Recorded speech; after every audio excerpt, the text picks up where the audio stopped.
දෙක හතර වෙලා තියෙන්නේ ධන දෙකක් එකතු වෙලා. හතර අට වෙලා තියෙන්නේ 8 16 වෙලා තියෙන්නේ ධන 8ක් එකතු වෙනවා. 16 32 වෙලා තියෙන්නේ ධන 16ක් එකතු වෙනවා.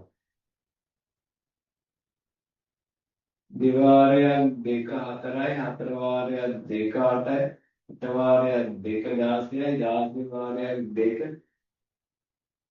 32ක් ආපහු එකතු වෙන්නේ. එහෙමත් පුළුවන් උත්තරේ 64යි කියලා. ඒ කියන්නේ මුගේ 4 2 4 වෙලා තියෙන්නේ දෙකක් එකතු වෙලා.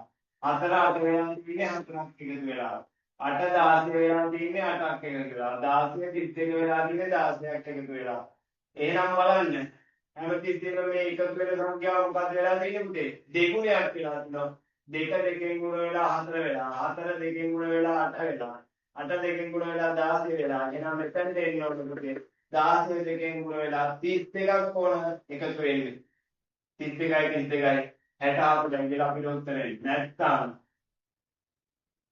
දෙවරක් 2 4යි. දෙවරක් 2 4යි. 4 වාරයක් 2 8යි. 8 වාරයක් 2 16යි. 16 වාරයක් 2 32යි. 32 ඒවා දෙකක් 64යි. ඒක කෙලින්ම ගන්නත් පුළුවන්.